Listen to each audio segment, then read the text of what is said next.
Okay, here we are bobscaping out in Venetia, PA.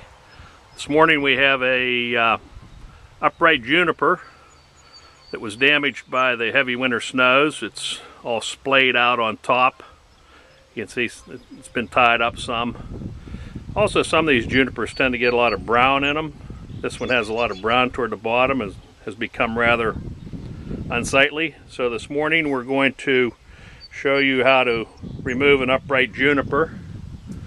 And first step is to use a digging shovel and scoop out the loose soil around the plant.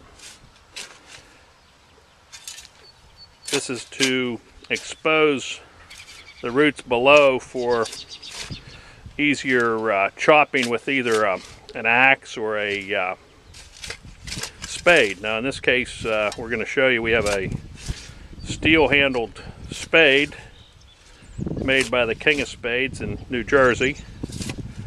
It's probably one of the sharpest tools in the shed, and it's also one of our handiest tools for this sort of work or cutting or prying things, because it has such a strong metal handle on it. So now we're going to get the blue spade out and bring it around the sides of the plant.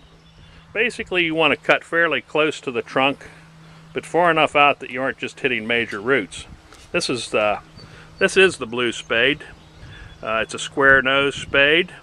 Has a metal handle to it.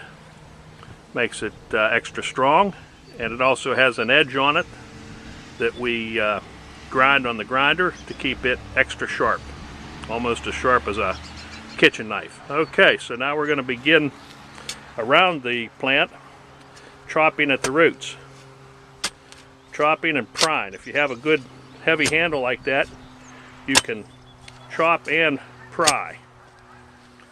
See, we're starting to get a little wiggle. We're going to work all the way around the plant to cut all the roots we can. The good thing about an upright plant like this is it gives you a little bit of leverage when it comes to leaning it over and breaking the remaining roots. Once we get a few more roots cut here, you can see it's starting to get looser. This is kind of similar to when you transplant something, but of course in this case we aren't worried about preserving any roots. We're just worried about getting the plant out of the ground. See, it's getting looser and looser. What we'll do is go in on the other side from where we're cutting right now and try to pry it loose without damaging any of the surrounding shrubs. Here it comes. Now it's coming over. Yeah, it looks like we just about have it out. We're going to go in behind it, cut the remaining roots.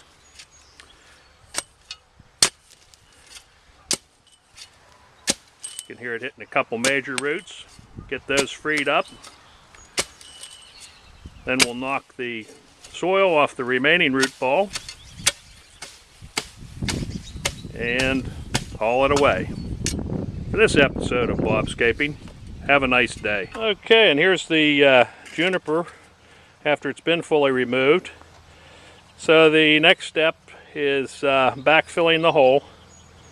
And of course, now that we've removed the roots and stump, it opens up the opportunity of planting something else in the same spot. One thing to remember when you're doing this kind of work, always check for any shallow wires, cable, electric, water, gas. Some states you have to call Pennsylvania one call, especially if you're digging with a backhoe or any machinery.